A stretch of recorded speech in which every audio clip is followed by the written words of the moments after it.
Volodymyr Zelensky, governante da Ucrânia, afirma que 3.000 norte-coreanos foram abatidos na região de Kursk, no mesmo dia em que a Coreia do Sul afirma que drones e munições saem da Coreia do Norte em maior intensidade para a Rússia. Um outro assunto importante também é o encontro entre Robert Fico, o governante da Eslováquia, e o Vladimir Putin, governante da Rússia, para tratarem sobretudo da questão do gasoduto. Hoje é dia 23 de dezembro de 2024. Estes são alguns dos temas importantes no que se refere à guerra entre Rússia e Ucrânia. Nós temos então diversos temas, conforme deu para nós observarmos, pelo menos 3 importantes, não é? E temos também, claro, aí outros assuntos, sobretudo envolvendo Donald Trump. Vamos tentar compreender o que está ocorrendo. Além do mais, existem algumas pressões da Rússia no território de Donetsk, a fim de tentar avançar basicamente em Kurakhov, em outra região também, naquele oblast. Vamos acompanhar aqui ao longo da nossa apresentação. Antes de avançar, eu vou pedir a você que deixe o like se as informações aqui são úteis e ajudam você a compreender o que ocorre na questão da guerra entre Rússia e Ucrânia. Aqui no nosso YouTube temos essa playlist que chama justamente Diário de Guerra, a fim de analisar justamente a guerra entre Rússia e Ucrânia, enfim. Pessoal, então nós temos aí um encontro entre Putin e Robert Fico, conforme nós vimos logo no início, a imagem, justamente porque há uma enorme tensão crescente entre não somente a Hungria e a Ucrânia, mas também entre a Eslováquia e também o território da Ucrânia. Por quê? Nós temos que esses dois países são muito dependentes do gás oriundo da Rússia. Nós tratamos deste assunto aqui já nos últimos dias, de maneira bem aprofundada, inclusive. E nós temos no encontro, no contexto da União Europeia, em Bruxelas, estava o Zelensky, o Robert Fico, inclusive os dois, e o Zelensky tem claro que os contratos para que o gás atravesse o território da Ucrânia não vão ser renovados e, portanto, haverá o corte do fornecimento de gás que atravessa o território da Ucrânia desde a Rússia até os países da Europa. E o Robert Fico, governante da Eslováquia, questiona e fala que precisa, do gasoduto, enfim, que o gás chegue até o seu país. Não contente, então, nós temos o Robert Fico indo se encontrar com Vladimir Putin para discutir a questão do gasoduto, ok? Do fornecimento de gás para o seu país. Só que a Ucrânia é quem decide, uma vez que o gasoduto atravessa no território da Ucrânia, tudo bem? Então, a situação para a Eslováquia ficou um pouco difícil na minha interpretação com vocês, não é? Porque é questão soberana da Ucrânia decidir ou não que seu território possa ser utilizado pelos gasodutos que atravessam ali a região ucraniana, oriundos da Rússia, não é verdade? Tá? Aqui nós temos até um mapa mostrando o gasoduto que vai direto para a Eslováquia. Só que este gasoduto atravessa o território da Ucrânia. E quando nós olhamos no mapa, aqui o mundo no mapa, para que nós observemos, vejam vocês, nós temos aí este gasoduto, inclusive, que vem ali pela região norte, tá certo? O gasoduto de Druzhda foi debatido como sendo uma possível alternativa. Só que este gasoduto tem que atravessar o território na fronteira com a Ucrânia, aqui pela região da Bielorrússia, tá? Eu vou riscar aqui para ver se fica bem claro. Esse gasoduto aqui, ó, no norte, o nome desse gasoduto é Druzhda, tá? Então nós temos que este gasoduto importante passa por aqui, ó, Belarus, norte da Ucrânia, e entra na Polônia. Só que este gasoduto, se quiser ter que chegar até a Eslováquia aqui, ele vai ter que ser construído numa infraestrutura para o sul, para a Eslováquia, tá? Ou então precisará necessariamente atravessar o território da Ucrânia. Esse é um ponto importante, né? Então, o que nós temos é uma Eslováquia isolada no contexto do fornecimento de gás, tá certo? Se a Ucrânia fechar o seu território. Agora, além disso, se utilizarem o território de Belarus, o caminho melhor é, sem dúvida, na região sudoeste aqui, tá? Mas não, se a Ucrânia não disponibilizar o seu território, uma alternativa é a Polônia. Só que a Polônia é um país que não está em acordo com a questão da guerra entre Rússia e Ucrânia, de modo que a Polônia, inclusive, toma medidas geopolíticas porque parte importante na Polônia, da sua política externa, acredita que a vitória russa, eventualmente na Ucrânia, faria da Polônia o próximo alvo, e depois a Alemanha, assim por diante, ok? E então não significa que a Polônia estaria disposta a apoiar, tá certo, a Eslováquia no que se refere ao fornecimento de gás oriundo da Rússia. Tudo bem? Então fica uma situação bastante difícil para a Eslováquia e também para a Hungria, tá certo? A Hungria é mais ao sul ainda da Eslováquia, conforme nós podemos observar no mapa, tá? Que precisam do gás oriundo da Rússia. Então, o debate, o encontro entre o Vladimir Putin e o Robert Fico ficou como, né? Uma vez que precisa, neste caso, ter o apoio da Polônia ou mesmo ainda da Ucrânia, sem dúvida, para que o gás chegue aos seus territórios. No caso, o território da Hungria e também da Eslováquia, enfim. Isso ainda vai desdobrar bastante, né? Nós veremos o fim do contrato chegando agora no próximo ano, e se a Ucrânia não cumprir o acordo, aliás, não renovar o acordo, haverá uma pressão, já está havendo essa pressão por parte de países da Europa, não é da União Europeia especialmente, a Eslováquia e a Hungria, para que a Ucrânia continue fornecendo gás oriundo da Rússia, enfim, né? Vamos acompanhar. A maior parte das pessoas aqui no nosso canal, aliás, eu agradeço mais uma vez a presença de todos, nós chegamos aos 30 mil inscritos, ok? Fico muito contente aí que nosso trabalho é compartilhado por vocês e nós entendemos de maneira melhor o que acontece na guerra entre a Rússia e a Ucrânia e outros assuntos que nós abordamos aqui, né? Enfim, a maioria de vocês diz que a Ucrânia não deveria, tá? Continuar com o contrato ali do gasoduto da Rússia para a Ucrânia, e eu acho razoável. A Ucrânia tem soberania sobre o território e caso não queira, não é realmente fazer o acordo, não é? E aí os países precisam de novas alternativas, e uma delas buscadas foi usar o território da Polônia, não é? Vamos ver como que a Polônia vai se portar diante desse cenário, tudo bem? Um outro tema importante, nós temos um conselheiro de Putin ali, Yuri Ushakov, dizendo que vários países se prontificaram para fornecer ali um país neutro para que houvesse um encontro entre o Vladimir Putin e o Donald Trump, tudo bem? Honestamente, não sei se é necessário. Talvez o Trump iria, não é, para a Rússia dialogar com o Putin a questão do fim da guerra, não é?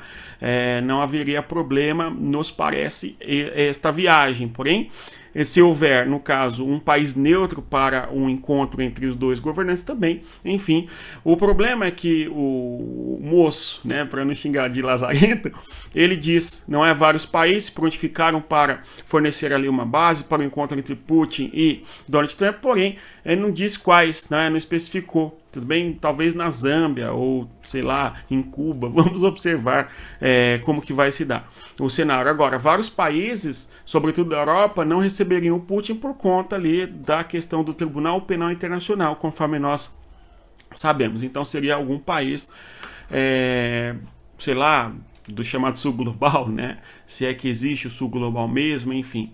Então esse é um ponto importante, vamos acompanhar, mesmo porque o Putin, aliás, o Trump está entusiasmado para dar fim à guerra. Como ele vai fazer, não sabemos, vamos acompanhar. Outro assunto importante que repercutiu, não é a questão dos soldados norte-coreanos que estão lutando em Kursk, né, no território da Rússia, que a Ucrânia ocupa, pelo menos ali em torno de 500 km² agora. A Ucrânia já chegou a ocupar 1.300 km² naquela região de Kursk, conforme nós observamos. Agora, o curioso, não é que a informação nós tivemos... Primeiro o Seul trazendo a informação de que 1.100 soldados norte-coreanos foram abatidos na região de Kursk, tudo bem?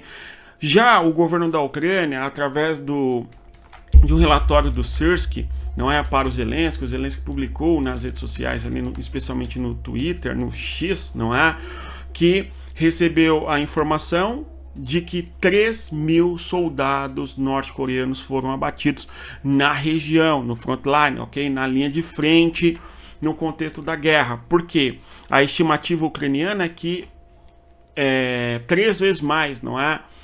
Norte-coreanos que seriam abatidos, 3.000, ok? Enquanto que a Coreia, não é, do Sul disse que foi um número de 1.100 e a Ucrânia considera que foram 3.000 soldados norte-coreanos abatidos em decorrência da guerra, tudo bem? Ele diz aí o Zelensky não, que teve encontro com o seu staff, né, com os seus alto comando em boa medida, e o comandante em chefe das Forças Armadas da Ucrânia, conforme sabemos, é o Syrskyi, tudo bem, que deu a informação dos 3.000 soldados que foram abatidos, ou feridos ou executados por fim, né? Outra coisa no post, não é, do Zelensky, ele fala muito sobre a Síria, tudo bem? A respeito da relação da Ucrânia com a Síria após a queda do Assad, ok? E o Assad escapou, fugiu, sei lá, foi para a Rússia, conforme nós sabemos, tudo bem? Então, é um post longo, não é? O foco aqui é falar Rússia e Ucrânia, mas o fato é, existem discussões de que as operações de drones no território da Síria foram apoiadas pela Síria, não é? Contra o governo de Bashar al-Assad, e o Budanov, inclusive, estava na Síria dias antes da queda de Bashar al-Assad, ok? Então, aliás, a Ucrânia tem trazido a perda de influência, pelo menos aparente no primeiro momento, não é, da Rússia na Síria, como elemento de para justificar que a Rússia não é tão forte assim, tá? Que ela perde regiões de influência e que pode ser vencida independentemente se for ou não for uma potência nuclear, tá certo? Ao mesmo tempo, conforme nós dissemos, a Coreia do Sul afirma que a Coreia do Norte estaria mandando mais apoio aos russos na forma de drones e também, não é, de armamentos e tropas. Vamos acompanhar, não é, informações também nesse sentido para visualizar o quanto tem aprofundado a relação, não é, cada vez mais íntima entre a Rússia e a Coreia do Norte nessa questão da guerra, tudo bem? E por fim, a OTAN é alcançável, segundo o Zelensky, tudo bem? Então o Zelensky traz mais uma vez a sua tentativa de dissuadir os países da OTAN, de que ele poderia também fazer parte da OTAN, enfim. Então o Zelensky está muito empenhado nessa questão para fazer parte da aliança militar, mas o Zelensky quer, conforme nós sabemos, a sua paz duradoura, não é? Justa, quer não perder território, e duradoura, ou seja, com apoio militar de alguma maneira para que a Ucrânia não fique exposta a alguma agressão militar, enfim. Este é o ponto, este tem sido o ponto do Zelensky, conforme nós observamos. Por fim, temos dois cenários ainda a analisarmos aqui. O armazém de drones russos que foi afetado, tá? Que foi destruído, e também um outro assunto é o fronte de guerra, sobretudo na região do Donbass. Nós temos tentativas russas de avançar de maneira bem intensa. É o caso aqui da região de Kurakhove, nesta localidade aqui, tá? Nós vimos a Rússia avançar em Ucrânsk, depois Selidov, e agora estamos observando a Rússia avançando na região de Kurakhove. E além da região de Kurakhove, na região sudoeste aí, nós vimos a Rússia avançar a partir de Vuhledar e avançar lá na região de Veleica Novosika, ok? Nós temos a Rússia prestes a tomar essas duas regiões aqui. Tá? Mesmo porque esta estrada aqui, o nome da estrada é H15, né? Ela trazia mantimentos militares para o fronte de guerra e ela já foi parcialmente aqui comprometida com a presença russa nesta região. Então fica difícil para a Ucrânia conseguir, tá certo, nesses bolsões aqui, brancos, onde a Ucrânia está, tá certo, defender os territórios. Então a Rússia tem avançado. Nós vimos inclusive recentemente a explosão aqui de uma barragem que teria feito uma inundação nesta região, e o objetivo ali, pelo que se pareceu, era justamente dificultar o avanço russo nesta região, tá? Ou pelo menos atrasar um pouco. Isso foi feito, mas a Rússia está empenhada nesta localidade, e também aqui, esta região mais isolada ainda, ok? De Veleica Novosika, e nós temos a Rússia pressionando estas duas regiões. Ainda no fronte de guerra, há discussões a respeito da Rússia pressionando na região de Kherson e na região de Zaporizhia, onde se espera aí uma ofensiva mais significativa da Rússia para os próximos meses. Vamos acompanhar, porque a gente viu, pelo menos na segunda metade de 2024, a Rússia muito focada no Donetsk, nesta região. Tudo bem? Nós temos um certo congelamento do fronte de guerra em Zaporizhia, em Kherson, e uma Rússia tentando avançar em Donetsk e lá nas regiões chaves, conforme sabemos. Chassiv Yar e Toretsk, sobretudo, além de Pokrovsk, tá certo? E temos ainda a Rússia, não é, basicamente estacionada, avanços e recuos na região norte de Kharkiv e também na região aqui, ó, leste, tá certo, de Kharkiv, sem avanços consideráveis, diferentemente do Donetsk, onde o avanço russo foi mais intenso em 2024.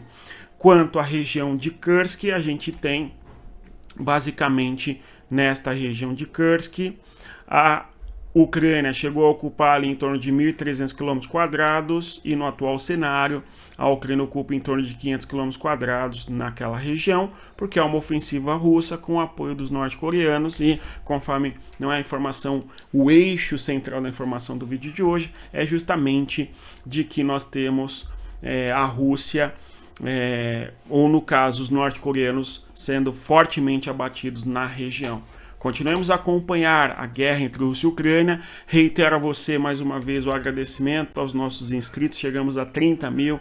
É uma marca interessante, importante. Eu agradeço mesmo. E convido você a dar um passo além e vir estudar conosco, fazer parte da nossa comunidade geopolítica para entender o mundo. O link está na descrição do vídeo. E você que é estudioso e gosta de ler livros e estudar, dê uma olhada na nossa indicação, adquira o nosso material que é um guia de estudos. Você terá ali, sem dúvida, um material para estudar ao longo dos próximos 5 anos, sabendo ler, quais livros ler, tudo bem? Uma sugestão de livros sobre o Oriente Médio, certo? Blocos econômicos, meio ambiente, enfim, dê uma olhada. No mais é isso, bons estudos. Conforme eu sempre digo a vocês, respeitem a geografia. Até mais. Tchau, pessoal.